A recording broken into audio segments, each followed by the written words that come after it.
Hi, this is Bill Hader. 1, 2, 3, 4.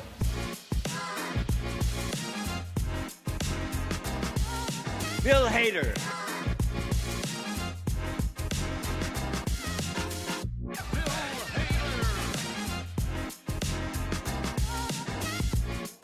Bill Hader. Hello, and welcome to episode 11 of We Heart Hater. I'm your non-creator co-host, Casey Sweet Cheeks Killingsworth, and when I'm not doing this podcast, I am full of rage. I've just always been that way. I'm just a very angry person. Oh, really? No, I don't believe that. I don't believe that at all. This is Deej, your hater historian, creator, co-host, and dude, get that fire away from me. Seriously, dude, get that fire away from me. And in case you can't tell already, we're going to do our first full-length SNL review of season 32, Bill's second season on the show. This is the season 32, episode 4, airing October 28th, 2006, with host Hugh Laurie, musical guest Beck, and I'm very excited to talk about this. It's exactly as fun as I remembered, and most of it still holds up well, and it's especially great that they got a host like Hugh Laurie. He got a big hit in the States with House, so it's big enough that he could host this show because he has a lot of experience doing sketch comedy at the start of his career back in the mid to late 80s with a bit of Fry and Laurie, with Stephen Fry. He's done shows called Al Fresco and There's Nothing to Worry About, and Friday Night Live, or whatever that show was called, hosted by Ben Elton. It was supposed to be the UK's original version of SNL, and various other things that you may have seen on Sunday nights on the That Week in SNL Twitch stream, I'm sure.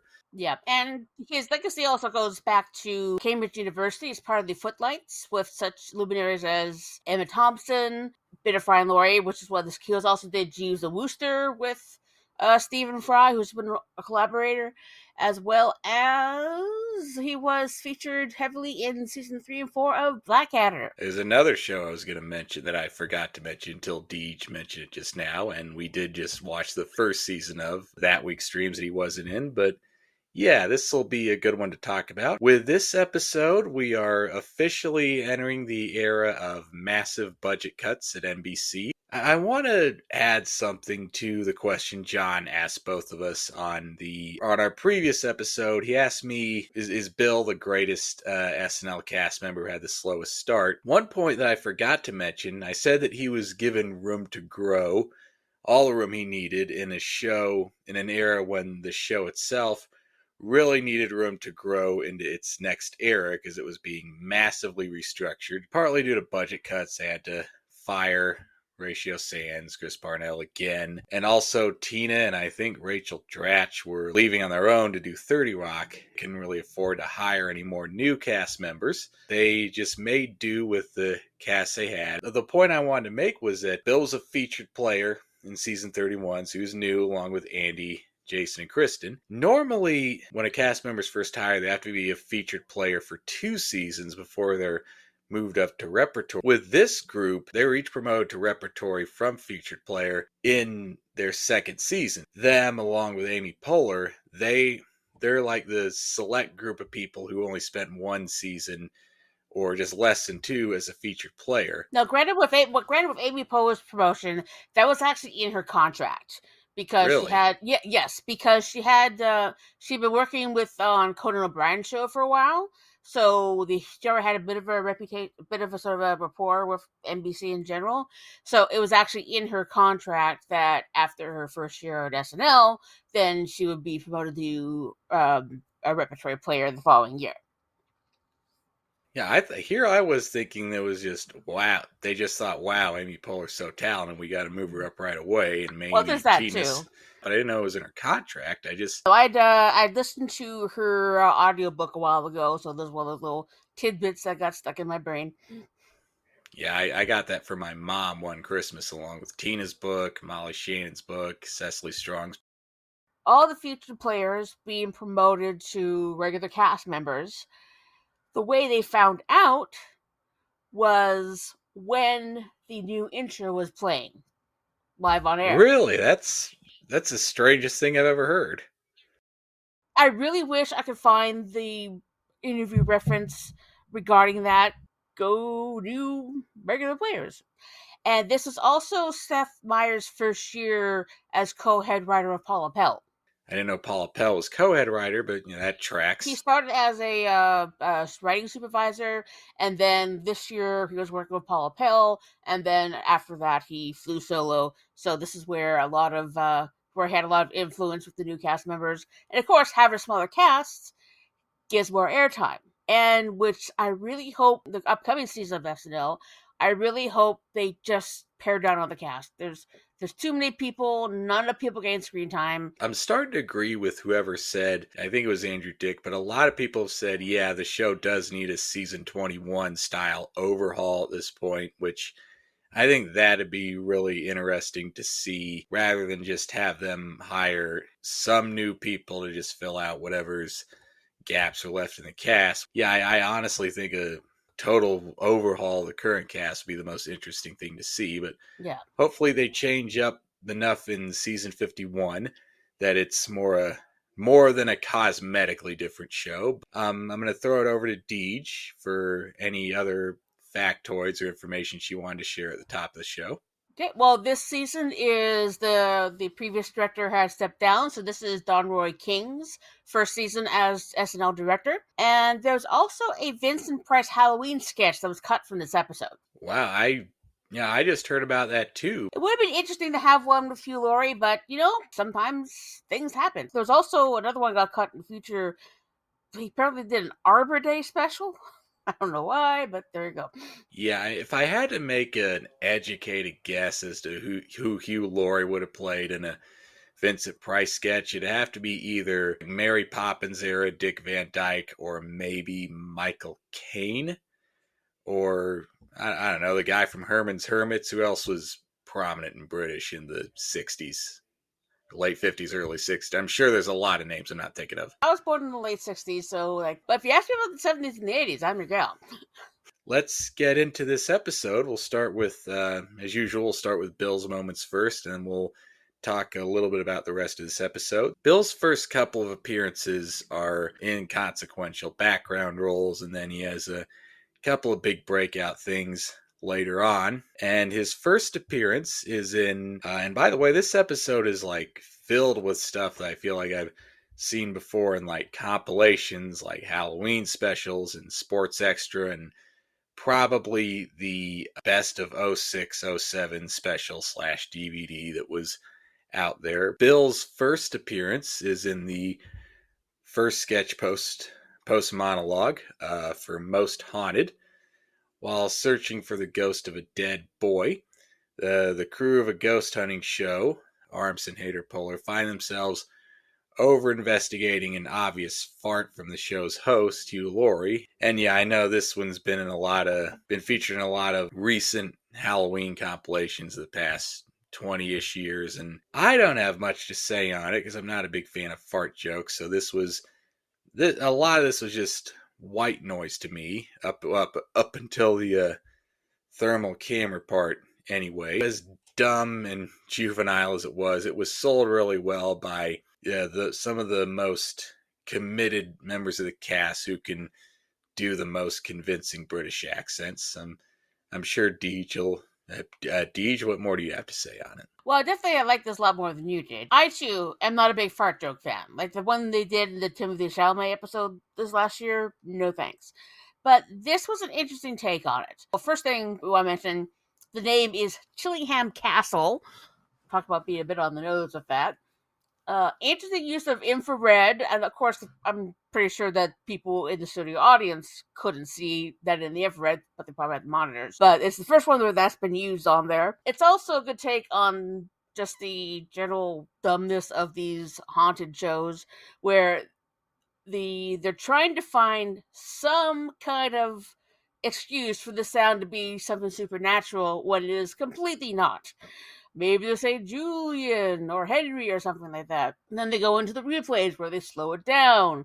But yeah, the the highlight of that one is definitely the let's look at the video. And of course, infrared being based on heat, you can actually see the thing come out. And then Hugh, as the main guy, completely loses his crap on there. And then at the end of the tag, they actually have someone saying Julian, and then they all get scared and get out. Fred, Amy, and Bill are perfect for their roles. More of the more lower class kind of British accent. Almost Scouse, not quite. Very similar to what Bill Hader used in James Bond Actor, where, oh yeah, what a sorry lot are we. I did notice a bit of anxiety Hader come out, because when they're going close to him, of course, when they say, oh, there's a different sulfur smell over here, you can see Bill, his hand on Hugh Laurie's shoulder. So a little bit of anxiety setting in the thing. So as far as jokes go, yes, that was sort of the main comedy of it, but it's kind of it is a nice, interesting take on ghost hunter type shows. Now I'm perfectly open to the possibility of there being ghosts somewhere, but most of them the shows are fake. Okay, great. And the next sketch he was in, again, he was very peripheral in this, was the National Anthem sketch. Now, you may have seen this as well in Best of Sports Extras.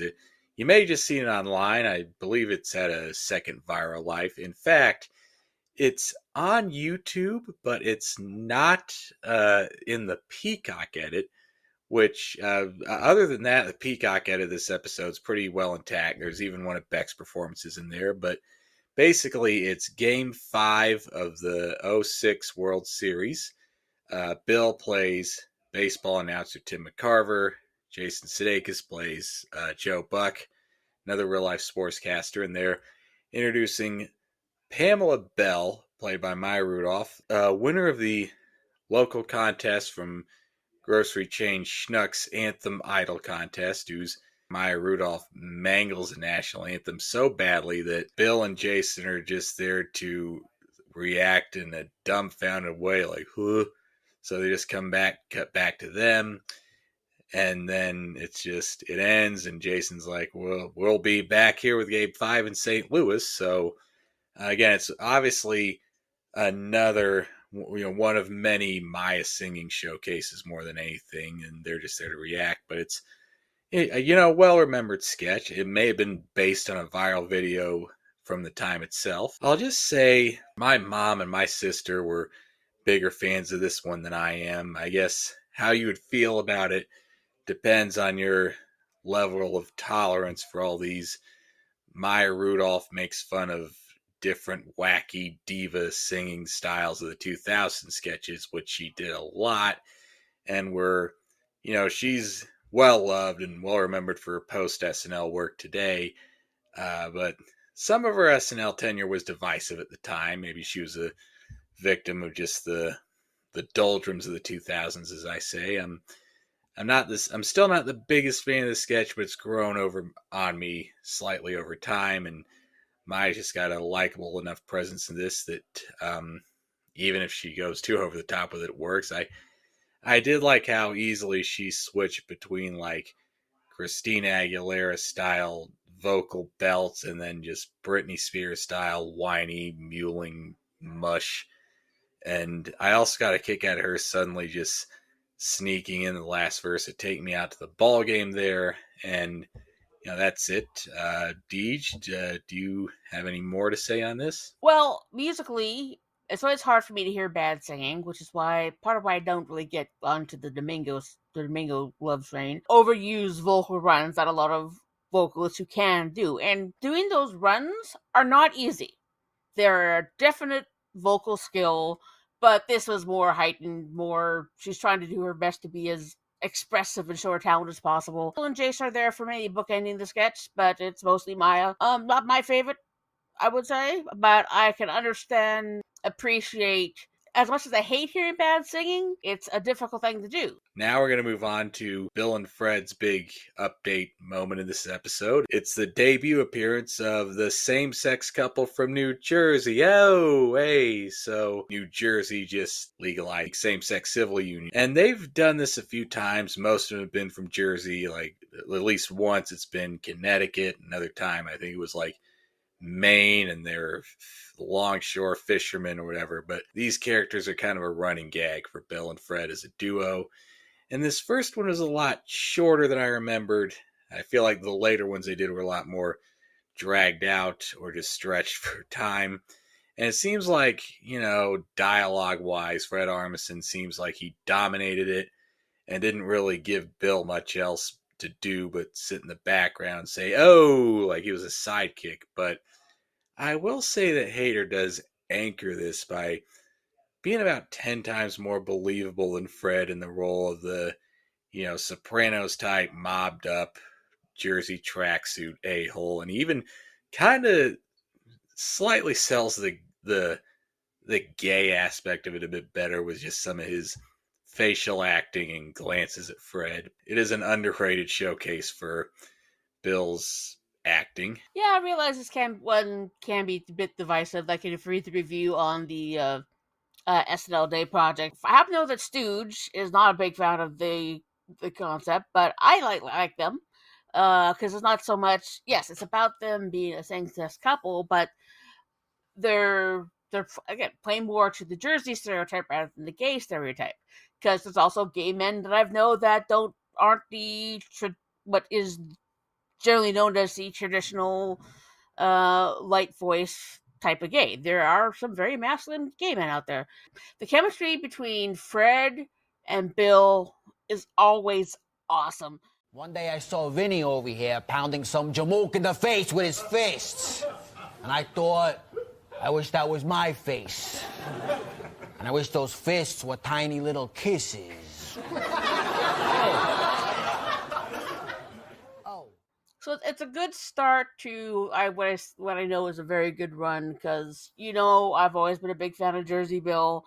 And no, Fred has a slightly different tone, but it's still, I find, quite valid because they eventually also did the Soprano Diaries, so they had more of those accents there. For a good start for the two characters, they're great. You can definitely see how Fred and Bill really work well together, and this being their second season together.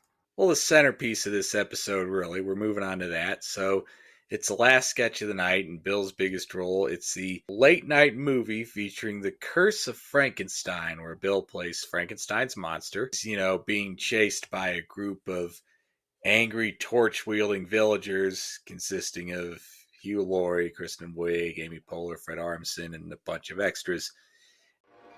There he is! The monster! Hey,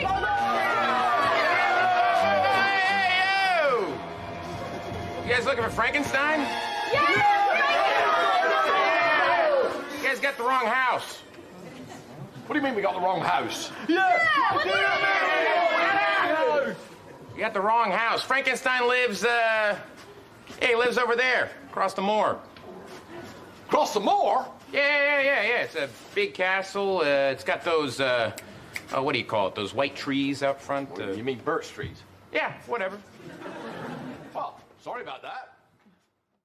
So he tricks the villagers into thinking that Dracula's Frankenstein because they go over there and they find Sudeikis as Dracula. And he's like, sorry, you got the wrong guy. I think someone's messing with you. So they come back and basically he shames, Bill's Frankenstein's monster just shames them for judging his appearance too harshly. When they ask about the bolts in his neck, he's like, oh, thanks for reminding me of that painful childhood spinal injury. Thanks for bringing back those rosy memories. And seriously, dude, get that fire away from me. I'm just a guy trying to live his life, and I'm just a cobbler, and if I got kids, if you want to lynch me for that, go ahead. And then, well, they do pretty much attack him when his arm suddenly falls off, and then we're out. And this is a real hidden gem of a sketch from this time period, and a great early showcase for Bill when he needed the airtime, and needed something early in his run, and he anchored this strongly for a second-year featured player, just starting a second year. And yeah, I do like it when male cast members like Bill and Jason just do these regular everyday guy portrayals of mythical monsters and stuff like that. One thing I got a kick out of seeing was when he points out, oh, hey, Frankenstein's that way, and you see his hands are painted green, but only up to his wrists and just his bare unpainted forearms. I got an unintentional kick out of that, but then I come back to him, and I especially like when they come back and he's like, Well, you know what? You're all a bunch of dicks. How about that? Well, how do we know you're not Frankenstein's monster? How do I know you're not Frankenstein's monster, you friggin' genius? I mean, hey, dude, get that fire away from me, all right? I mean, you could be a monster, you know? You got the weird hat, the patchy beard, you know? You look like a monster to me. Well, yeah, maybe you're the monster. and I do wonder how they rigged up the thing for his fake arm to fall off of while a live sketch was in progress. And you might have seen this a few times in Halloween specials. I don't quite remember, but I think, in a just world, this would have taken the place of Most Haunted and all those SNL Halloween specials. Or maybe it was until it got cut at some point, like in 2015, I think they cut the Ed Grimley Thanksgiving from those. Maybe it was in the best of 06-07. I don't remember, but I remember seeing this a few times. One last big thing I'll say about this sketch. It's a small detail I got a kick out of. It's Steve Higgins as the announcer at the beginning and the end. We're now returned to the late-night movie, The Curse of Frankenstein. They still do these late-night movie things, right? We'll be back with more of the late-night movie. I swear they haven't done these things in like 20 years. And I think what that's a reference to, back in the 70s and the early 80s, NBC dominated late night. There was just a deluge of all these different late night shows competing with each other once Conan came along in the early 90s. And then so there was no room for like local affiliate channels to air these late night movies because there were enough late night comedy shows competing with each other. So I think they just shuffled these all off to cable. And there was also like the dying art of like the local Count Floyd type movie host. So I think all that was left there was just like Sven Gulli, who's on MeTV now, and Mystery Science Theater, which started as one of those local movie shows, and it was on Comedy Central and Sci-Fi. But anyway, enough of that semi-unrelated rant. I like this sketch. Deej, I'm sure you have a lot to say of your own about it. I love this. I love it, love it, love it. And I wouldn't call it a hidden gem because it is available on YouTube. When I listen to the future Bill Hader podcast, I need to make notes on them. Because I do remember him mentioning having to do a very quick makeup change. Having the makeup not go all the way up the sleeves could have been just a time thing. There was a sketch in between when he was on Update and then did this. But when you're trying to put green makeup and there's all the special effects stuff, and then so he's getting changed and someone's helping to get into the higher boots. Not like Bill needs the height, but I guess they want to be more imposing there. This would be his first outing as a Frankenstein's monster, because eventually we get the joy that was Firelight in the Taylor Swift hosted episode. Just the perfect attitude from the monster. The one I liked towards the end was, Look at him! He's got a square head and green skin! Oh, great. Now it's a racial thing. You know what? You guys are a bunch of fascists. And seriously, dude? Get that fire away from me. his indignance at all of this. It's chef's kiss acting. And then you got on the other side, you got Sudeikis as Dracula, and it's just those little things where he basically he's there just basically file his nails, let him know that they got the wrong house, need to go over there. And there's this one little bit towards when the villagers are going to storm up, he sort of half goes to sort of do like a fang thing with his hands and try to scare them. Then he sort of waves his hand away. It's like, nah, they're not worth the trouble. They're going away. But the stuff about the spinal injury, the name calling, and just the special one with the racial thing was the one thing in this one that just completely set me laughing off the end. You can sort of see where they did the arm thing, because of course they have to have his shoulder underneath there. It's a good thing about the makeup or the costuming people. You don't really see the hinge at first, but eventually it does fall off, and then he's in trouble. But at the other bits, which I referenced at the beginning of the show, was like, dude, Get that fire away from me. It is just, I'm very much using his own voice in this, but his own voice is great. So for me, this is a hater, 100% classic. It's one of those ones where if I want something funny to watch, I'll go watch this along with the other favorites like What's Wrong with Tanya and Stefan. So it's definitely a go-to cheer me up in a bad mood sketch. Yeah, and I do love the added detail that the arm that falls off was holding a bowl, and he was stirring like not a spatula, but one of those things. It was just a wooden spoon. Right, so he's like a wooden spoon. That arm falls off, and then they descend on him, and we're out. And those were Bill's highlights, Bill's moments in this episode. So let's move on to some non-Bill moments through this episode that we found interesting. And hey, here's something. This is like the second full 2006 episode in a row that we've reviewed that, has a guest cameo from someone in the cold opening promoting their movie that came out that week. Well, I can tell Deej doesn't have a lot to say about this, but I'll just get into it. So just to get my part bit, I am not a fan of Borat. I'm really not. I get don't want to yuck someone else's jam, but this is it's not for me. Although I did like Lorne Michaels setting it up. Right. I mean, I was 15 at the time, so this Borat hit at the exact right moment in time and culture for me. I'll say that. I mean, I don't know if it holds up. I still haven't gotten around to seeing the new Amazon one with that infamous Rudy Giuliani cameo, but basically the cold open is Lorne Michaels is sitting in fancy Five Timers Club lounge and he's telling us that there's been drastic budget cuts at NBC. We've all had to cut back and make sacrifices as he pours himself a glass of fine scotch from a crystal container. And due to the drastic effects of these budget cuts at NBC, he had to sell this week's cold open to a foreign government because these are tough times and we do what we can. And this line from Lorne is like drowned out by someone. All we really see is just someone's handing him a fancy club sandwich, and then the audience applauds wildly. We hear Lorne say something like, "Thank you, Tina," or "Thank you, Jimmy." But I think maybe like some people saw Sacha Baron Cohen get on his mark a little early and applauded because of the time period that we're in. Lorne says the following is an address from the Kazakh.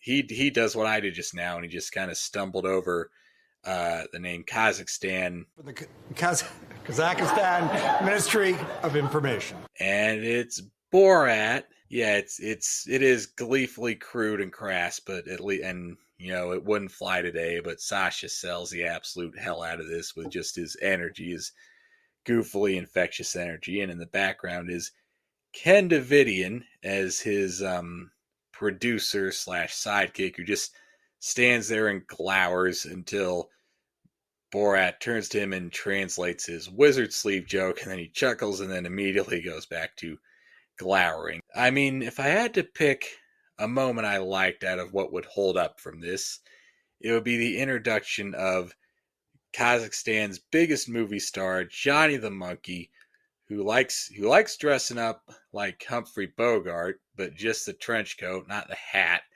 because we see him take off a hat repeatedly, and there's just a guy with a swirly, curly, cute mustache with a monkey on a leash who's just there to put the monkey's hat on. And this monkey is a children's favorite and star of over 300 pornos. I mean, the less said about how he changed the opening line to "Live from New York, home of the Jew is Saturday night." The less said about that, the better, but at least Sash himself is Jewish, so... Well, just a couple more notes about this background guy, sort of like a less fresh-friendly Guillermo to Jimmy Kimmel. And from that, we go into the monologue, which drastically classes up this episode. Hugh Laurie addresses the audience collectively as Sweet Cheeks because he doesn't know everyone's name, and he's he's a lot more sweet and less misanthropic than House in real life. I am daffodils. I am the morning dew. I am the laughter of children. I'm the smell of freshly baked bread. I'm the postman's cheery good morning. I'm the yelp of a puppy freed from the microwave. I am chicken-fed corn, the 7 of clubs that fills the inside straight. I'm the grateful twinkle in your grandmother's eye as you reverse the tractor off her legs. I'm sugar, spice, and all things nice. I'm the click on an empty chamber when it's your turn at Russian roulette. I am hope, love, mankind, the world. I am everything. It's called lithium, by the way. So he's a very fun guy. He talks about his background acting in England, his Shakespearean roots. He explains the differences between England and the States. He asks for a map. They wheel out a map of just the US, which gets applause. And he says, well, okay, so England would be right here where my right nipple used to be. I mean, the highlight of this was him explaining the specific things that you'd expect from British comedy, such as sketches about or regarding bad teeth. Boy, if only SNL could get away with that in 2025. Wouldn't that be something wild? So, sketches about bad teeth, overly elaborate puns that it will take you days to understand with very little payoff. At some point, it will rain inside the studio. All sketches will be served with peas, and please do not plug in your hair dryers during the show because you will start an electrical fire. So it's a very Fry and Laurie type monologue. It evokes their very dry, Python-esque nature. And he's another thing sold with effortless charm by a British actor, but something that holds up a lot better. It's Brit Night at SNL. So, Deej, any thoughts on this? Oh, just as a little aside, I forgot because you mentioned how old you were at the time this episode aired. What was the air date for this one? October 28th, 2006. Okay, so I would have been 39 when this episode aired. I just did the math. The one bit I really liked was how he's mentioning that he's going to be displaying a different type of British humor spelled with a U, because that's how we do. We still have a good relationship with Britain, as opposed to the way the U.S. had this very violent split with Britain, because we're considered part of the Commonwealth. We have the king and the queen on our money. Our humor tends to be a bit more British influenced. Hugh Laurie, he's charming. I've been a fan of him for years and years and years. He's a lovely man. Of course. And speaking of lovely things, hey, this may be the first TV funhouse that we reviewed in this podcast, and it might be our last. It's a piece on political attack ads, where we see George W. Bush talking about how the RNC is pulling back on scare tactics and campaign ads, like this real one that featured a quote from Bin Laden about how he calls on everyone who follows God to follow God's will to kill all the Americans, which they zoom in on an explosion. And then the Republican National Committee is responsible for the content of this ad. So Bush is going to show us some fun, festive, Halloween-themed ads. Like, there's the real highlights of this, just the very South Park-like visuals of Ted Kennedy's Dracula. I want to cut and run, and he French kisses Osama bin Laden with Obama dressed as the Count from Sesame Street, counting 1 gay marriage, 2 gay marriage, And then there's another one where a bunch of trick-or-treaters are greeted by a pregnant woman. Hillary Clinton in a witch hat just bursts out of her pregnant belly like a chest burster from Alien in a witch hat. Here kids have these condoms and abortion pills in like a cheap Marge Simpson-like voice, which I won't try to replicate. And then she French kisses a mom, and Bin Laden appears just to wave at you. And then we see Bush hiding under his desk like a child because he hasn't seen that one. And then just Cheney pops in, just growls at him to finish. How much longer? Just 2 more years? Ah, damn. But it was just funny for the kind of shock value of it and the sheer absurdity. I mean, you don't really have to know much about politics at that time to be amused by it, but just the sheer ridiculous of it put it over for me. And it's kind of a time capsule of a time when Republican talking points were dumb as hell in just a silly, goofy, dumb way, and not an aggravatingly toxic way. And I noticed that Al Franken has a writing credit on this, and what we know about him now, that tracks because it did remind me a lot of one of Norm Macdonald's early updates in '94, the Dana Carvey episode from season 20, where he talked about attack ads. I wholly respect Robert Smigel as a writer. So, of course, we all do. TV fun houses were always hit or miss for me. Back then, I wasn't really incredibly political. So I knew things were going on in the state. This last couple years is actually the most political I've been in a long time. But yeah, this one didn't do a lot for me. Not so much the animation style. It's just not one of my favorite ones. Okay. Well, I mean, maybe me calling this a hidden gem is a bit generous, but it was fun to kind of rediscover that. This next sketch is called Advance Man, and since I talked a lot, I'm going to throw it over to Deej to give her thoughts on this. Okay, so we're at the hotel in New York where they're getting ready with a representative from the royal family regarding the Queen's visit. So Smythe Pennington, played by Hugh Laurie, is actually brought back in Bill's last season as played by Martin Short.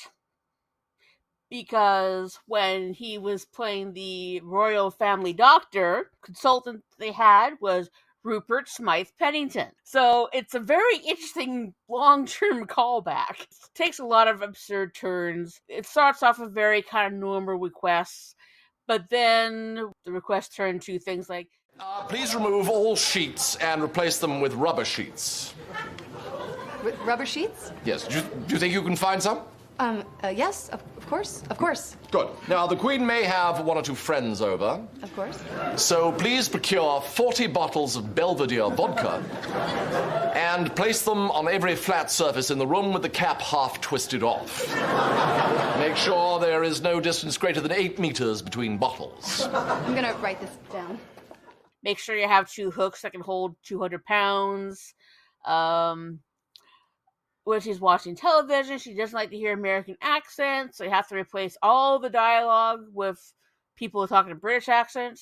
Then, of course, they want the mini fridge relocated, and bring in more miniature stuff because she likes to pretend she's a giant after a long day. And the other one was the Queen likes to put her belongings not in the safe, but in the toilet. So then he hands her 400 pounds of British money as a bonus for whoever ends up cleaning out the safe. But she's a normal person, just like everyone else. Just like everybody else. But I will not be here when she comes back. Yeah, and there's this little bit at the beginning where he's trying to put on the glasses, and just speaking to how much of a sketch professional Hugh is. Fortunately, they're just an affectation. It was an obvious kind of fumble, but he just played it off and went on with things. So when I rewatched this sketch a few years ago after Bill's tenure had ended, and I realized I've heard that name before. So then when I found out that the name Smythe Pennington from the sketch, it's a nice little bit of long-term continuity. Yeah, I like this sketch too. Another dry yet patently absurd near Python-esque piece from Hugh, written in the vein of his bit of Fry and Laurie era. I think I've seen enough Fry and Laurie to know this wasn't directly from their show, but it could have been because there's a bit of a timeless nature to it. And one detail I did like that you didn't mention was at one point Hugh Laurie says, the Queen requests that no one make direct eye contact with her. Please just make direct eye contact with her breasts, and when you address her, begin each sentence with hamana hamana or ahuga. Very similar to what Martin Short did in the Family Doctor one. Is when you see the royal ahem, it's a trick to go what? Okay, so next is Hardball. A lot to say about this. You want to go first? Not a lot. I mean, it was a good showcase for Andy Samberg, who I'm a big fan of, who seemed a little light this episode, so at least he got something in there. I'm always kind of hit and miss on Daryl Hammond. I think you could definitely tell when he's sort of losing steam with being on the show. So, is Hardball a CNN show or a Fox show? Hardball is on MSNBC. Or was on MSNBC. In one way, with the concept, the sketch of them mentioning that the people working with, like John Wayne Gacy's son and things like that, reminds me of a bit that Bill has done in an interview with Conan regarding Lauren always rubbing his temple when he name drops somebody, as if he put up with other famous people he knows, and he does this bit where he's name dropping names of serial killers. I went to Kansas City with Alec and Marcy to try to get BTK killer off death row.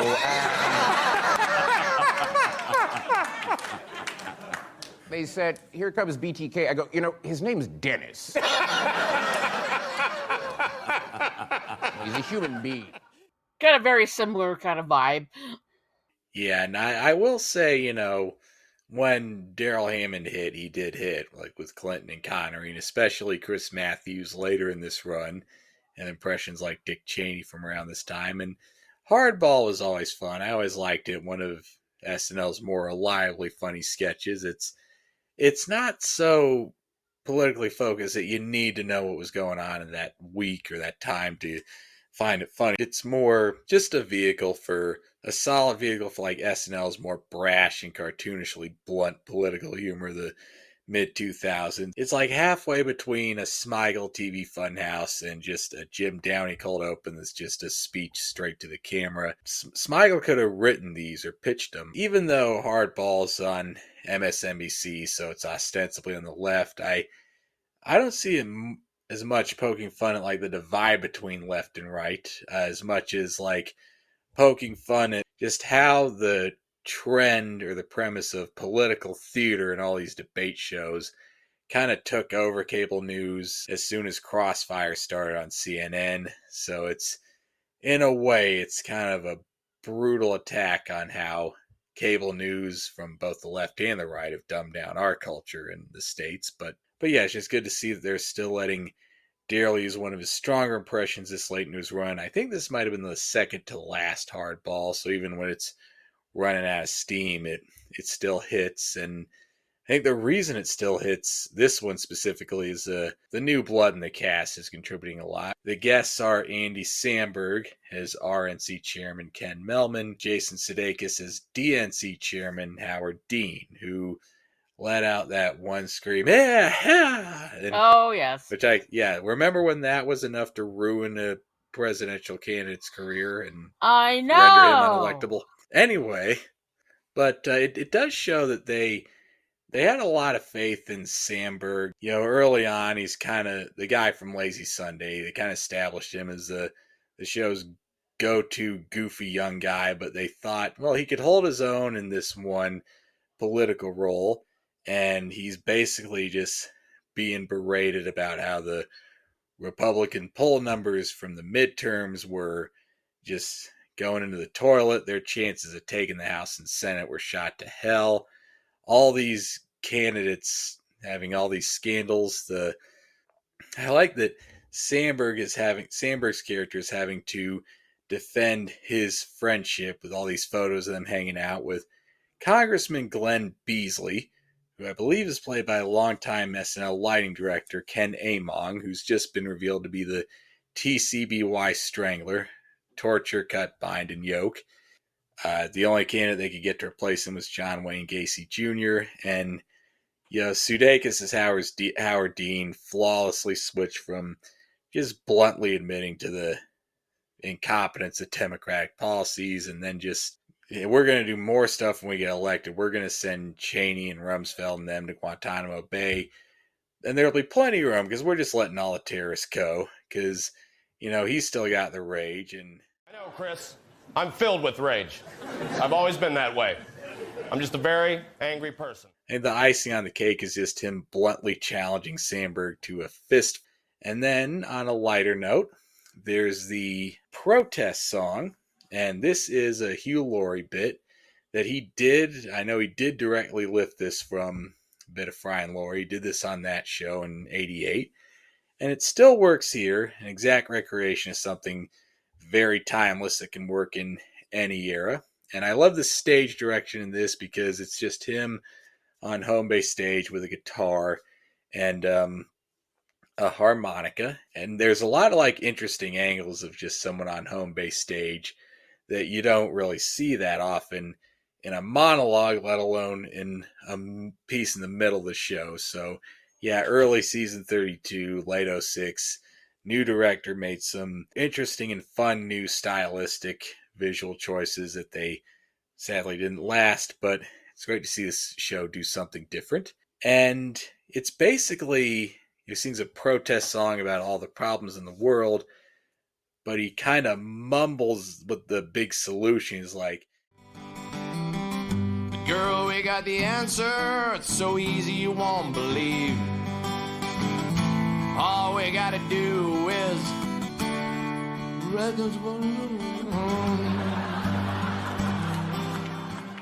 yeah, I have a bit of trivia tidbit on this. I think I'll let Deej talk first because I think she might have the same trivia tidbit. Once I found out this was from Fry and Laurie, I actually did search the original. We had a bit more of a band back then. Back with that, Hugh is actually a very talented musician. He's released a couple of albums, part of a sort of ongoing project in LA called That Band from TV, where they have various band members who are different actors or from different shows playing a band. So he's been part of that since its inception.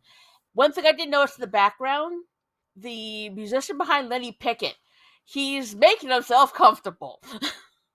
Because you can see he's leaning back, he's lifting his arms up on the headrest. He's a group, okay, I'm not needed for now. I don't know if he forgot it was on camera or just didn't care. But yeah, it's just the one thing that you kind of catch my eye. But yeah, the song was perfect. Of course, in the last minute, using the harmonica solo as another excuse not to actually give any kind of solutions, and just the little turns in the introduction of these are the problems we're having before we get the solution, just had some nice moments. It's pretty timeless because you can protest pretty much any time.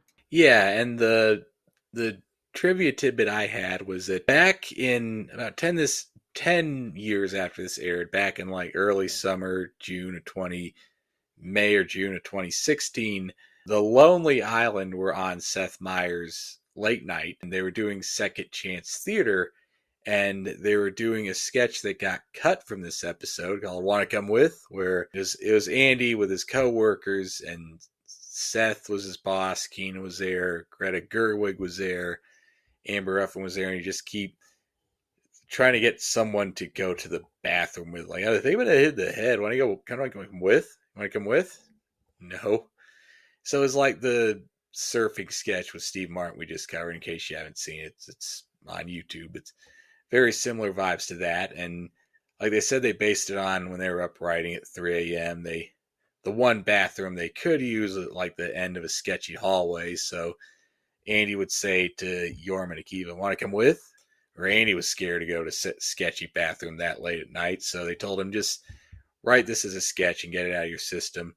And Seth said the reason they cut this from Dress was because, well, Hugh Laurie was playing Andy's boss in this, and he was supposed to go straight from this sketch to the home base stage to do the protest song, but they cut it. Hugh wouldn't have time to get all the way to home base for this song. So if you do watch Want to Come With on YouTube, that is why Andy suddenly says, "So you want to come with?" No. Great. Bye. Have a great song, Hugh Laurie. No, I did not catch that when I watched it, but it's been a long time since I saw that particular edition of Second Chance Theater. I really want them to do the Kasems on Second Chance Theater sometime in the future. I know they did it live on stage at Largo not long after it didn't work, but that's something I really want to see live. Yeah, and I'd love to see that too sometime, although that may cause some legal problems with Casey Kasem's estate. But after this, there's Beck's performances of Nausea and Clap Hands, and all I'll say is that I remember watching these performances with my mom at home at 15, and at one point I heard her say, Beck's one of those musicians where you never know whether he's going to be a genius or if he's just going to be weird. I mean, I always liked his music just fine, but these performances, I like subtle Alfred E. Newman Cat in the Hat cosplay with like the red bolo tie, the black jacket, and I did like the visuals of marionette puppet recreations of these right next to them, and like 99% of Clap Hands seem to be played on spoons, so I'd say it leans more toward genius. At least they're trying some other new visual thing, new intent, new different visual directing thing in this era. Deej, do you have anything to say about Beck? Yeah, I really love the second song because I play bass, I tap dance, so rhythm is really a big part of what I love. I also have a good, rather reasonable collection of percussion instruments. And just how they use the different items as the only things being played other than the guitar bit, it was brilliant. And to do that live, the choreography it takes to go through with that and just get that done. It was really, really good. I've watched that performance a few times today just because to see what they use for the percussion. The first song was good too, don't get me wrong, but this one, just because of the complexity of using different objects, the background rhythm with no other instruments, was very, very, very, very great. Okay, and let's get to a few brief non-Bill moments of Weekend Update. So this is the debut of the Amy Poehler with Seth Meyers era of Weekend Update. This is the one I like Seth the most on Update. I always liked him more playing off of Amy Poehler's energy more than him just by himself for some reason. I maybe just Seth looked more professional because Amy was still kind of playing things a bit too cutesy for Update and doing all the most pandering jokes. And one joke from Seth in particular I like. Apparently this was a week when Obama said he was seriously considering his presidential run. Adding, I think it's great that anybody thinks about whatever they want to do in the future. It's great. Great, great, great. So frickin' great. Oh, I'm so screwed. And Amy did great in that sleep sex study joke with Seth. That worked for me. And hey, Tim Calhoun is back and he's running again. He had some great lines about how, everyone's worried about whether Kim Jong-il has the bomb. Am I the only one wondering about if he has a twin sister that looks exactly like him? Because looks-wise, that's my type. He proposes a new strict crime law. It's a 20-strike law. After 20 strikes, you get 3 more strikes, and after your 23rd strike, that's it, buddy. 1 more strike. And there's a couple of jokes from Forte that he and only he could get away with. This is around the time it was determined that Pluto is no longer a planet. I'm glad Pluto is now a dwarf planet. It's about time we had a planet to send those little bee holes to. I propose that we make Jupiter a Mexico planet. The piece de resistance to this is, to set this up, this was the week of the scandal of Congressman Mark Foley, which, just going off my vague memory, this dude was on his Chris Hansen To Catch a Predator bullshit with pages, and he wasn't supposed to be doing that. And this leads to a great joke from Forte of, I have touched many pages in my life. Because I am a voracious reader. of child pornography studies. The pauses that sell that brilliantly and get just the right reaction. Well, the one little bit I liked from Tim Calhoun was, I'm running for Senate. You're the Senator of America. Never mind what state he's from, but he's running. There was a little bit of the callback from Seth to the same-sex couple from Jersey. Although, something I agree with Stooge. I keep getting his name wrong.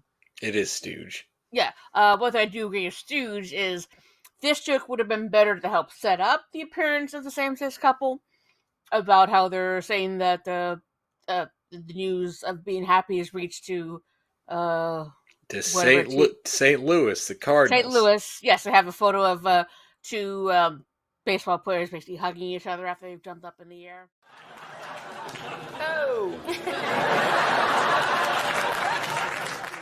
It could work both ways. Using that to lead into them would have been work too, but then again, I don't think it would have gotten that little "oh" from Seth. The other joke I appreciated as a woman, to talk about widening the Panama Canal using the big spectrum. The chief engineer, okay, Panama Canal, just lie back, relax, put your feet up, you're gonna feel something cold and a little bit of pressure, and I'm in. So, are you having a nice fall? It's important to get screened for cancer. Unfortunately, some of the ways that women have to get screened for cancer are not comfortable. How she described the procedure was basically flashing back to every gynecological exam I've ever had in my life. So, and her delivery on that was great. So, yeah, so.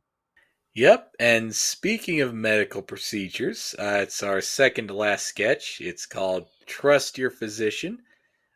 Kenan Thompson is Dallas Rivers, and Hugh Laurie is his wife, and Will Forte is his attending physician, and Maya Rudolph's a nurse.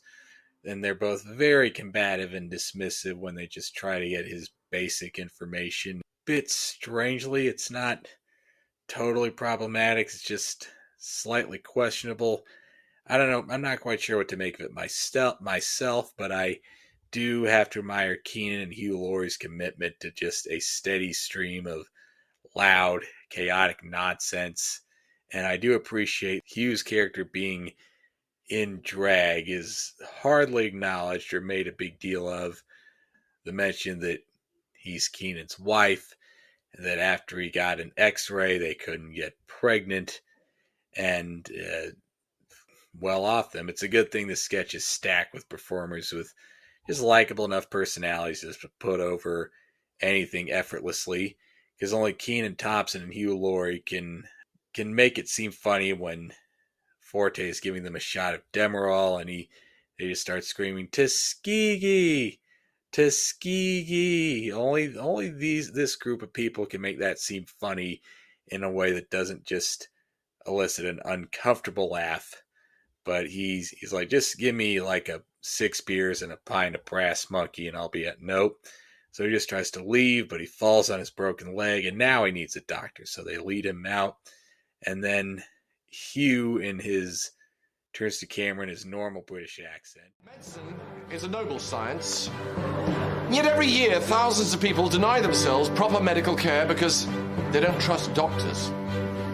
Maybe they're crazy, maybe they're ignorant, or maybe their actual doctors just don't measure up to the brilliant and devastatingly handsome doctors that they see on television. Whatever the reason, please trust your physician. Thank you. You have to wonder, how much of this was cut from dress, because it seemed a little jumbled together in the end. I can appreciate the performances. I'm not sure about the button. I think that they could have done something else other than this. I mean, not that I'm against giving Kenan screen time, but it just didn't really do much for me. At first I thought it was going to be some sort of commentary on, how Black people are treated by the medical community. It just turned into something else that it was just like, eh. Well, our last sketch is something that I know did a little bit more for you. It's a job interview, and I'll just let you talk about it because I think you'll have more to say. Hugh and Fred are both two guys interviewing Amy's character for a law firm, And while she's talking about all the things that she can offer, Legal assistant. Legal assistant. Yeah, my duties were really just answering the phone and filing. It wasn't a big deal, just secretarial stuff. but it's just something very excessively British. Plays off the charm of both of them, using the different tones. And there's one point where they're just sort of getting their mouth ready with an ooh, but not anything coming out. The turnaround was the end was when Amy did an ooh back at them. They thought they were making fun of it. Oh my god, I'm gonna work at Linder and Bowles.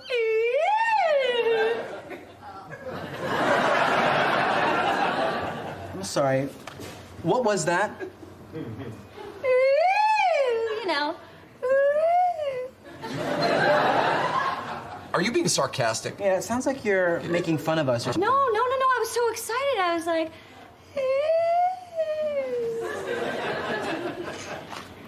You know, Rebecca, I think we're going to have to do a little more thinking on this. I'm sorry. Oh, wow. Well, okay. Well, me too. Yeah, just get out. So go. Go. And I saw the character's point. It's like, no, I thought this is something that you do, and since you hired me, I could do it too. But apparently they took offense to it, so she didn't end up getting the job. But the whole ooh thing, that's the big thing I can take from this sketch is very, very British. I agree that it's very British, but British in a more modern way, and that the main British sketch shows I can see doing this would be like The Fast Show, or Bruiser, or Mitchell and Webb, or Man-Stroke Woman. But it was a nice piece of early Armisen absurdity before they let him get too self-indulgent with these types of sketches. It's very fun and not over long or grating. It might have been Hugh Laurie's loosest performance of the night, and it was also reminiscent of the types of nonsensical songs Fred Armisen would sing with Will Forte on Update as Patrick and Gunther Kelly in their seasons as featured players. That is the episode, and yeah, it was a very fun one to revisit for the podcast. And one little thing I wanted to mention from the Goodnights. It's something I never noticed before, just today. During the Goodnights, Bill's at the back, and he's holding a sign saying, "Good night, Grandma," and I can't quite figure out what the name at the end of that is. Not on screen for very long. He's over in the, slightly upper left side at the back. He's still in the Frankenstein makeup, because of course it's the way he can get out of that by that time. And so I don't know if he's holding out up for somebody else. I can't remember what his grandparents' names are, because I do know at least one grandparent is still alive, because last spring, when Bill Hader was giving the commencement address to Chapman College, before he went to do his speech, the thing that what happened with this speech was he had recently done a Q&A with the film school.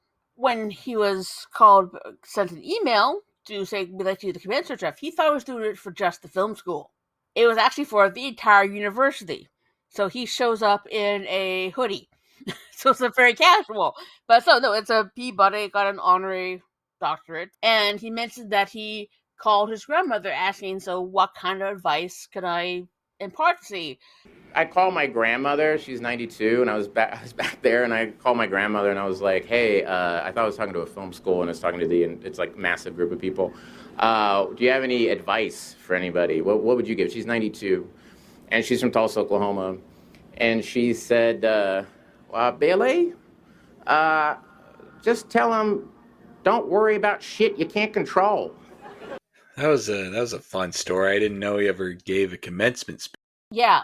It's available online. It's actually really good, because he happens to mention the his brief stint in going to the community college in Arizona, and some of the audience yells out like, "Go Artichokes!" Apparently, the school mascot for this community college in Arizona was an artichoke. But just the sign at the back was saying "Good night, Grandma." it looks like Letty or something. So I don't know if it's hold up for somebody else or his own grandmother. Because that's one thing that Bill actually did quite a lot in his time at the show, The Good Nights, is, of course, he would sort of find his space, and he was always like, Good Night, Maggie, Hi, Maggie, and then eventually, as each of his daughters came up, he would add the other daughters' names. So he's always doing little kind of shout-outs to the family. So I thought it was a really sweet thing.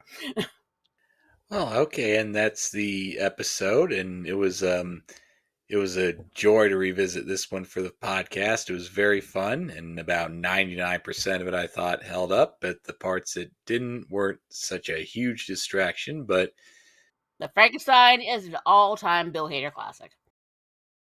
a great episode, great way to help kickstart a new era, get that off the ground. I'm going to let Deej tell us what our next episode's going to be, because she's picked a non-SNL topic, but something still tied into the world of things Lorne Michaels produces. So we'll call this SNL Adjacent. This is based on two things he did for Above Average Productions, which is an online entity from Lorne Michaels' Broadway Video.